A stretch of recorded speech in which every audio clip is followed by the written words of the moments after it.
Hello, welcome back to my channel. ഇന്നത്തെ വീഡിയോയിൽ നമുക്ക് പെൻസിൽ വെച്ചിട്ട് എങ്ങനെ കാലിഗ്രാഫി ചെയ്യാൻ നോക്കാം.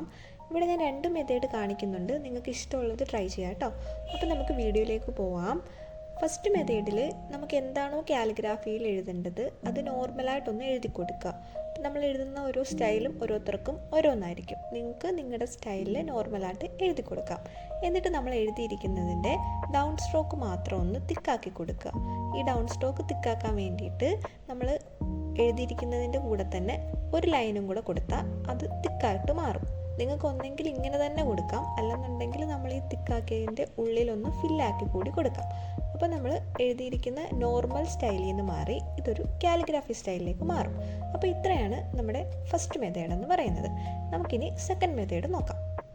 ഈ രീതിയിൽ കാലിഗ്രാഫി ചെയ്യാനായിട്ട് നമ്മുടെ പെൻസിലിൻ്റെ ടിപ്പിലൊരു ചരിവ് ആവശ്യമുണ്ട്. അതിനായിട്ടൊരു വേസ്റ്റ് പേപ്പറിലോട്ട് ജസ്റ്റ് ഒരേ രീതിയിൽ തന്നെ ഒന്ന് വരച്ചു കൊടുത്താൽ ചെറിയൊരു ചരിവ് അതിൽ ഉണ്ടായിക്കോളും. അപ്പോൾ ഞാൻ കാണിച്ചിരുന്ന് നിങ്ങൾക്ക് വ്യക്തമാവുന്നുണ്ടോ എന്നറിയില്ല. നിങ്ങൾ ജസ്റ്റ് ഒന്ന് ചെയ്ത് നോക്കിയാൽ കാണാൻ പറ്റും. ഇനി നമുക്കിത് വെച്ചിട്ട് കാലിഗ്രാഫി ചെയ്യാം.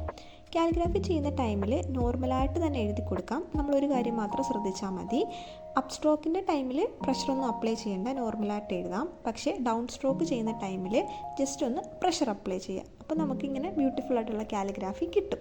ഇങ്ങനെ പെൻസിൽ കാലിഗ്രാഫി ചെയ്യാനായിട്ട് ഏറ്റവും ബെറ്റർ 2B പോലത്തെ ഡ്രോയിങ് പെൻസിൽസ് ആയിരിക്കും. നമ്മുടെ സാധാരണ HB പെൻസിൽ യൂസ് ചെയ്യാതിരിക്കുന്നതായിരിക്കും നല്ലത്.